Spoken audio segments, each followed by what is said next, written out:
අපිට කියනවා දිග සෙන්ටිමීටර් 6ක් වන AC සරලරේඛා ඛණ්ඩයක් නිර්මාණය කර CAB කෝණය අංශක 60 වන පරිදි AB රේඛාව නිර්මාණය කරන්න කියලා. දිග සෙන්ටිමීටර් 6ක් වෙච්ච AC රේඛා ඛණ්ඩයක් තමයි අපි මුලින්ම අඳගන්න ඕනේ. එතකොට ඒකට මම මුලින්ම මේ විදිහට සාමාන්‍ය සරල රේඛාවක් අඳගන්නවා. ඒකේ එක ලක්ෂයක් මම A කියලා ලකුණු කරගන්නවා. A ලක්ෂය දාන් ආයෙත් C ලක්ෂයට තියෙන්න ඕනේ සෙන්ටිමීටර් 6ක දුර. ඒ සෙන්ටිමීටර් 6ක දුර අපිට අඩි රූලෙන්ම අඳින්න බෑ. මොකද මේක නිර්මාණ ගානක් හින්දා අපි මේක කව කටුව පාවිච්චි කරලා තමයි අඳගන්න ඕනේ. එතකොට මම ඒකට මේ විදිහට කව කට්ට අරගෙන සෙන්ටිමීටර් 6ක් මැන ගන්නවා. සෙන්ටිමීටර් 6ක් මැනගෙන A ලක්ෂයේ ඉඳන් මේ සරල රේඛාව ඡේදනය වෙන විදිහට ඡාප කොටසක් අඳගන්නවා. මේක තමයි C ලක්ෂය වෙන්නේ. ඒක මම C ලක්ෂය කියලා ලකුණු කරගන්නවා. මේ දුර සෙන්ටිමීටර් 6ක්. AC සෙන්ටිමීටර් 6ක් රේඛාව නිර්මාණය කරගත්තා. ඊට පස්සේ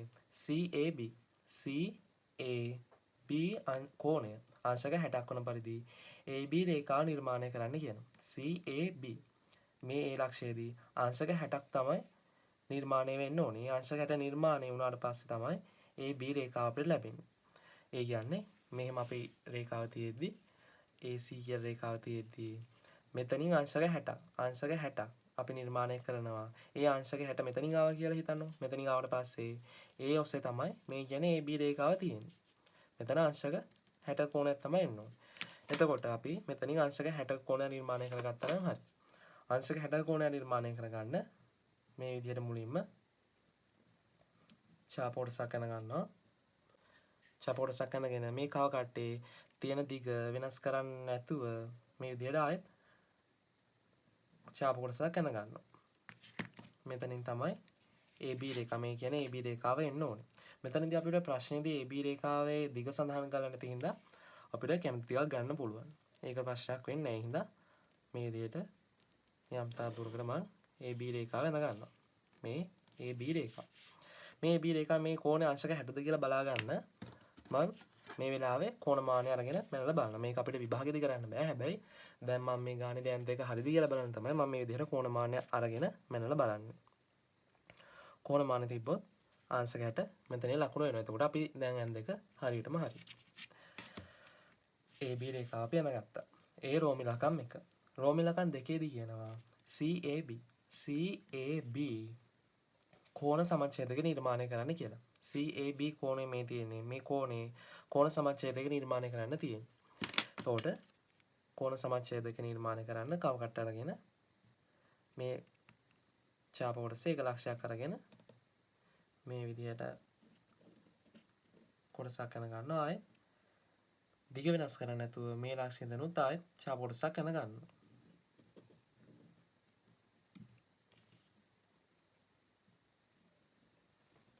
එහෙම අඳගත්තට පස්සේ මෙන්න මෙතන ලක්ෂයෙන් තමයි මේ ඡාප කොටස් දෙක ඡේදනය වෙන්නේ. මේ ලක්ෂයෙන් ඉඳන් අපි A රේඛාවට A ලක්ෂයට රේඛාවක් නිර්මාණය කර ගන්නවා. මේක තමයි මෙන්න මේ කියන CAB කෝණේ කෝණ සමච්ඡේදක වෙන්නේ මෙන්න මේ රේඛාව තමයි.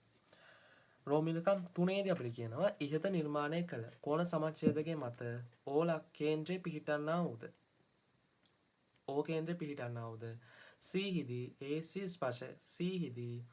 AC ස්පර්ශ කරන්නා වූද වෘත්තය නිර්මාණය කරන්න කියලා. වෘත්තයක් තමයි අපි දැන් කොහොම හරි නිර්මාණය කරන්න ඕනේ. හැබැයි මේ වෘත්තය නිර්මාණය කරද්දී ඒ වෘත්තේ කේන්ද්‍රය වෙච්ච O පිහිටන්න ඕනේ මෙන්න මේ කියන කෝණ සමච්ඡේදකයේ මත. අපිට ඕන තැනක පිහිටනවා කියලා ගත්තොත් එහෙම අපිට මේ විදිහට වෘත්ත නිර්මාණය කරන්න පුළුවන්. හැබැයි ඒ වෘත්තයේ AC රේඛාව ස්පර්ශ කරන්න ඕනේ මෙන්න මේ කියන C ලක්ෂයේදී. ඒ කියන්නේ අපි දැන් මෙතනදී මේ විදිහට අපි කෝණ සමච්ඡේදයක් අරගෙන මෙතනින් වෘත්තයක් ඇඳලා කියලා. මෙතන O කේන්ද්‍රය අරගෙන මෙතනින් වෘත්තයක් ඇඳොත් අපි මෙන්න මේ කියන වෘත්තය AC රේඛාව ස්පර්ශ වෙන්නේ මෙන්න මෙතනින්. එහෙම වෙන්න බෑ. මේකෙදි කියන්නේ අපිට මේ විදිහට වෘත්තයක් ඇඳොත් ඒ වෘත්තය ස්පර්ශ වෙන්න ඕනේ මෙන්න මේ කියන C ලක්ෂයේදී. ඒ කියන්නේ මේ C ලක්ෂය තමයි වෘත්තය ස්පර්ශ වෙන්න ඕනේ කියලා. එතකොට ඒ නොකිය කියන්නේ මේ C ලක්ෂය තමයි මේ වෘත්තේ ස්පර්ශ ලක්ෂය වෙන්න ඕනේ කියලා. මෙතනදී අපිට AC රේඛාව තමයි ස්පර්ශකය කියලා ගන්න වෙන්නේ. ස්පර්ශක කියලා අරගෙන ඒ ස්පර්ශකයේ මෙන්න මේ කියන C ලක්ෂය තමයි මෙන්න මේ කියන වෘත්තය AC රේඛාව ස්පර්ශ වෙන්න ඕනේ. එතකොට අපි දන්නවා මේ C ලක්ෂයේ ඉඳන් මේ කියන වෘත්තයේ කේන්ද්‍රය වෙච්ච O පිහිටන්න ඕනේ ලම්බක. ඒ කියන්නේ C ලක්ෂයේ ලම්බකව තමයි O පිහිටන්න ඕනේ. C ලක්ෂයේ ලම්බකව O පිහිටනවා කියන්නේ අපි මේ O කේන්ද්‍රය හොයාගන්න නම් මේ රේඛාවේ O කේන්ද්‍රය හොයාගන්න නම් මේ C ලක්ෂයෙන් අපි ලම්බකයක් නිර්මාණය කරන්න ඕනේ. කියන්නේ අංශක 90ක් නිර්මාණය කරන්න ඕනේ මේ උඩ පැත්තට. උඩ පැත්තට නිර්මාණය කරද්දී මේ රේඛාව ඡේදන ලක්ෂය තමයි O කියලා ගන්න වෙන්නේ. මොකද මේ ස්පර්ශ මේ කියන්නේ ස්පර්ශකයේ වෘත්තයේ ස්පර්ශ කරන C ලක්ෂයේදී වෘත්තයේ ස්පර්ශ කරන C ලක්ෂය නම් C ලක්ෂයත් වෘත්තයේ කේන්ද්‍රයත් ඒ කියන්නේ වෘත්තයේ කේන්ද්‍රය වෙච්ච O ලක්ෂයත් මෙන්න මේ කියන C ලක්ෂයත් අතර දුර ලම්බක වෙන්න ඕනේ. එහෙනම් අපිට දැන් තියෙන්නේ මේ C ලක්ෂයේ ලම්බකයන් නිර්මාණය කරන්න. ලම්බකයන් නිර්මාණය කරන්න ක්‍රම දෙකක් තියෙනවා. එකක් තමයි යම් ලක්ෂ දෙකක් දුන්නාට පස්සේ ලම්බකයන් නිර්මාණය කරන්න පුළුවන්. නැත්නම් අපිට පුළුවන් මෙන්න මේ විදිහට. දැන් මම මෙතනදී ගන්නෙ දෙවෙනි ක්‍රමය. කියන්නේ මම මුලින්ම C ලක්ෂයේ ලම්බකයන් නිර්මාණය කරන්න හොඳ C ලක්ෂය තෝරගෙන එතන ඉඳන් අංශක 60ක කෝණයක් මුලින්ම ඇඳ ගන්නවා. අංශක 60 වෙච්ච කෝණයක්. එතකොට අංශක 60 කෝණයක් අඳිද්දි මේ විදිහට එකක් ඇඳලා ආයෙත් තව අංශක 60ක් නිර්මාණය කරගන්න. දැන් මෙතන ඉඳන් මෙතෙන්ට අංශක 60යි. ආයෙත් මෙතන ඉඳන් මෙතෙන්ට අංශක 60යි. මෙතෙන්ට එනකන් අංශක 60ක් නම් දැන් අංශක ලම්බකයක් කියන්නේ අංශක 90ක් නේ. ලම්බකයක් කියන්නේ අංශක 90ක්. අංශක 90 නිර්මාණය වෙන්න ඕන නම් තව අංශක 30ක් ආව නම් හරි. ඒ අංශක 30 ගන්න ඕන නම් මම මේ අංශක 60 කොටස් දෙකකට බෙදුවා නම් හරිනේ. මොකද 30 60යිනේ. එතකොට මෙතන 60යි මෙතන 30යි අංශක 90 එනවා. එතකොට මෙතන 30ක් වෙන්න නම් මේක සමච්ඡේදනය කරා නම් හරි. සමච්ඡේදය කරන්න නම් මේ විදිහට නැවතත් ඡාප කොටසක් අනගත්තා. ආයි මෙතනිනුත් ඡාප කොටසක් අනගත්තා. මේක තමයි මෙතනින් සමාන කොටස් දෙකකට බෙදෙන්නේ. එතකොට හරිනේ. මෙතන අංශක 60යි මෙතන අංශ සමාන කොටස් දෙකකට බෙදුණු පස්සේ අංශක 30යි අංශක 90 වෙනවා. එතකොට අපිට පුළුවන් C ලක්ෂයේ ඉඳන් ලම්බකයක් නිර්මාණය කරන්න. මේ විදිහට ලම්බකයක් නිර්මාණය කරගත්තා. මේ ලම්බකයක් නිර්මාණය කරගත්තට පස්සේ මේ ලම්බකය මෙතන අංශක 90යි. මේ ලම්බකය මේ රේඛා මේ කියන්නේ අපි කෝණ සමච්ඡේදය නිර්මාණය කරගත්ත ලක්ෂය ඡේදන ලක්ෂය තමයි අර කියන වෘත්තයේ කේන්ද්‍රය වෙන්නේ. කියන්නේ O ලක්ෂය වෙන්නේ. O ලක්ෂය වෙන්නේ මෙන්න මෙතන. එතකොට O ලක්ෂයයි OC කියන්නේ මේ අපි දැන් නිර්මාණය කරන්න යන වෘත්තයේ අරය. එතකොට අපි O ලක්ෂයේ ඉඳන් C ලක්ෂය ස්පර්ශ වෙන විදිහට C ලක්ෂය ස්පර්ශ වෙන විදිහට මේ විදිහට වෘත්තයක් අනගත්තා නම් හරි.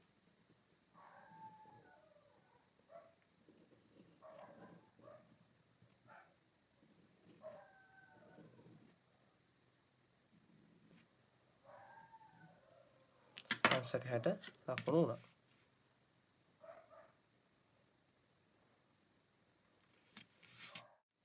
රෝමනකම් 4දී කියනවා D හිදී වෘත්තයට ස්පර්ශකය නිර්මාණය කර මෙම ස්පර්ශකයේ දික්කල AC ඡේදන ලක්ෂය P ලෙස ලකුණු කරන්න කියලා. දැන් අපි මෙතනදී ඒ O රේඛාව වෘත්තයේ ස්පර්ශ ලක්ෂය D කියලා ලකුණු කරගත්තා. එන්නේ කියන D ලක්ෂයේ D හිදී වෘත්තයට ස්පර්ශකය නිර්මාණය කරන්න කියලා තමයි කියන්නේ.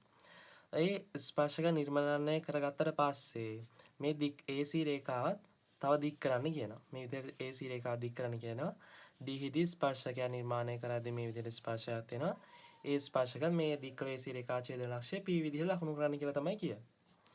මේ ස්පර්ශක නිර්මාණය කරද්දී අපි දන්නවා ස්පර්ශක නිර්මාණය කරද්දී ස්පර්ශක කියලා කියන්නේ අපි වෘත්තයක් අඳලා පස්සේ ඒකේ කේන්ද්‍රයෙන් ඉඳන් අපි අරය අඳගන්නවා.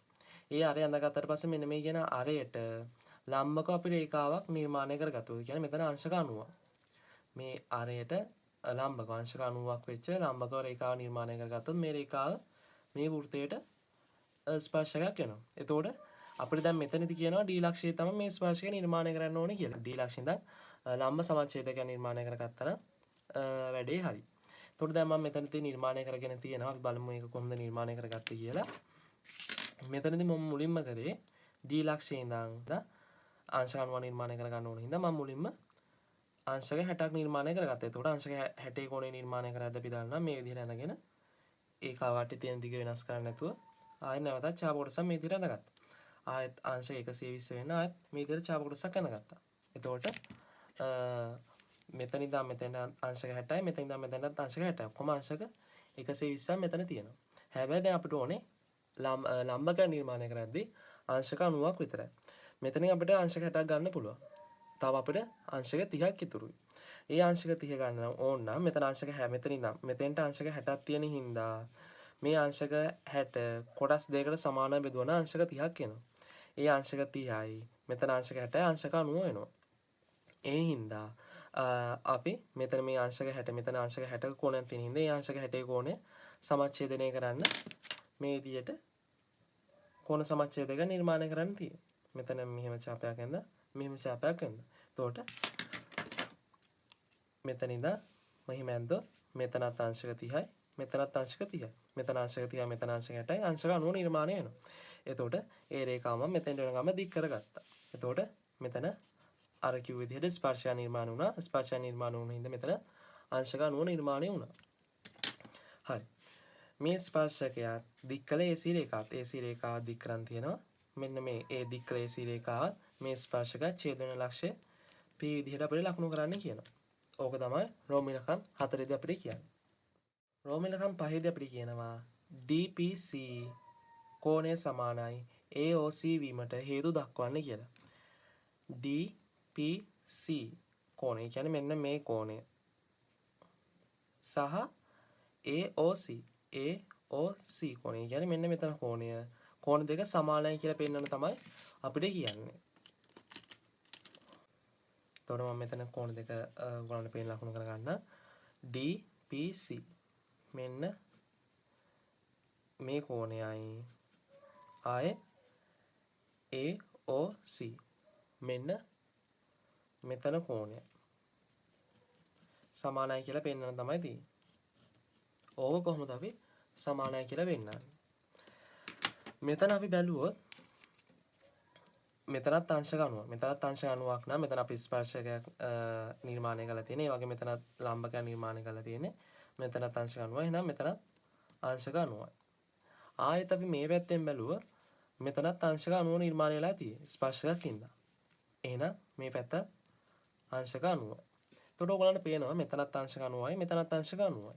අපි දන්නවා මේ විදිහට චතුරස්‍රයක් ගත්තොත් පාද හතරක් තියෙන චතුරස්‍රයක් ගත්තොත් මේ චතුරස්‍රයක සමෝහ කෝණ දෙකක එකතුව පරිපූරක නම් සමෝහ කෝණ දෙකක එකතුව පරිපූරක නම් පරිපූරකයි කියන්නේ අංශක 180 නම් ඒක වෘත්ත චතුරස්‍රයක් වෙනවා. වෘත්ත චතුරස්‍රයක් වෙනවා. පරිපූරක කෝණ චතුරස්‍රයක සමෝහ කෝණ වල එක සමෝහ කෝණ පරිපූරක නම් ඒක වෘත්ත චතුරස්‍රයක් වෙනවා. එතකොට මේක ගත්තොත් මේකත් වෘත්ත චතුරස්‍රයක් තමයි. මොකද මෙතනත් අංශක 90 මෙතනත් අංශක 90යි. ඒ හින්දා මේක පරිපූරකයි. කියන්නේ අංශක 90යි අංශක 180 හැදෙනවා. එතකොට අපි දන්නවා වෘත්ත චතුරස්‍රයක් ගත්තොත් වෘත්ත චතුරස්‍රයක මේ විදිහට මම වෘත්ත චතුරස්‍රය කියලා ගන්නවා. වෘත්ත චතුරස්‍රයක ඒක සමාන්තර රාශියක් වගේ පේන්නේ.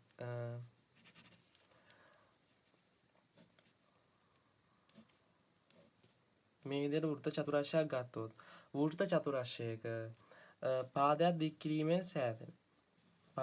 කිරීමෙන් සෑදෙන බාහිර කෝණය කියන්නේ මෙන්න මේ කෝණය අභ්‍යන්තර සමෝහ කෝණයට සමාන වෙනවා. ඒ කියන්නේ මෙන්න මේ කෝණයට වෘත්ත චතුරස්‍රයක පාදයක් දික් කිරීමෙන් සෑදෙන කෝණය අභ්‍යන්තර සමෝහ කෝණයට සමාන වෙනවා. ඒ කියන්නේ මේ පාදය දික් කරලා පස්සේ දෙන බාහිර කෝණය අභ්‍යන්තර සමෝහ කෝණය කියන්නේ මෙන්න මේ කෝණයට සමාන වෙනවා. කියන්නේ මේ කෝණය සමානයි කියලා. එතකොට දැන් අපි එන්නේ මේ තියරිය මෙතෙන්ට ඇප්ලයි කරලා බැලුවොත් අපිට පේනවා වෘත්ත චතුරස්‍රයක පාදය. දැන් මේක අපි වෘත්ත චතුරස්‍රය කියලා දන්නවා. මොකද මේ සමෝහ කෝණ දෙක පරිපූරකයි. පරිපූරකින් ද වෘත්ත චතුරස්‍රයක් වුණා. මේ වෘත්ත චතුරස්‍රයේ පාදයක් දික් කිරීමෙන් සෑදෙන බාහිර කෝණය අපිට මේක මෙන්න මේ වෘත්ත චතුරස්‍රයේ පාදයක් දික් කිරීමෙන් සෑදෙන බාහිර කෝණය කියලා මේක ගන්න පුළුවන්. සම්පූර්ණ වෘත්ත චතුරස්‍රය එන්නේ මේක. ඒක පාදයක් දික් කිරීමෙන් සෑදෙන බාහිර කෝණය වෙන්නේ මේක. මෙන්න මේ බාහිර කෝණය අභ්‍යන්තර සමෝහ කෝණය කියන්නේ මෙන්න මේ කෝණයට සමානයි. මේ තියරිය තමයි මෙතනටත් මම ඇප්ලයි කරේ. එතකොට දැන් දන්නවා වෘත්ත චතුරස්‍රයේ පාදයක් දික් කිරීමෙන් සෑදෙන බාහිර කෝණය අභ්‍යන්තර සමෝහ කෝණයට සමානයි. එතකොට මේ ගණනත් හරියි. එතකොට අපිට මේ රෝමිලකම් පහට හේතු දක්වන්න පුළුවන් මේ වෘත්ත චතුරස්‍රය කියන තියරිය යොදාගෙන. එතකොට අපිට ඒක කියන්න පුළුවන් මුලින්ම OCD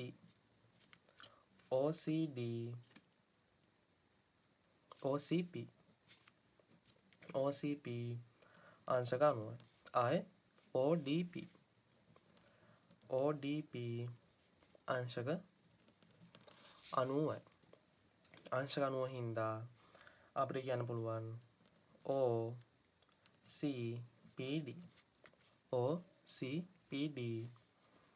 වෘත චතුරස්‍රයකි.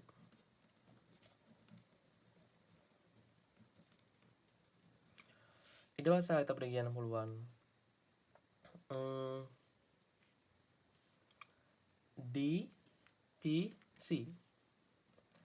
DPC කෝණය සමානයි මේ කෝණය සමානයි මෙතන කෝණය. ඒ කියන්නේ එතන කෝණය ඉන්නේ AOC. ඒකම තමයි අපිට රෝමනකම් පහේදී සමාන කරන්න කියන්නේ. DPC සමාන AOC. ඒකට අපිට හේතු ලියන්න පුළුවන් වෘත්ත චතුරස්‍රයක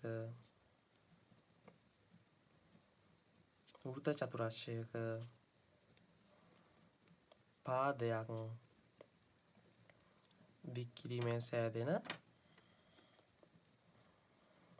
දික් කිරීමෙන් සෑදෙන බාහිර කෝණය අභ්‍යන්තර සම්මුඛ කෝණයට සමාන වේ කියලා. වෘත්ත චතුරස්‍රයක පාදයක් දික් කිරීමෙන් සෑදෙන බාහිර කෝණය අභ්‍යන්තර සම්මුඛ කෝණයට සමාන වෙනවා. එතකොට අපිට කියන්න පුළුවන් DPC සමානයි AOC කියලා. ඔන්න ඔය විදිහට තමයි 2019 නිර්මාණ ප්‍රශ්නේ පිළිතුර හැදෙන්නේ.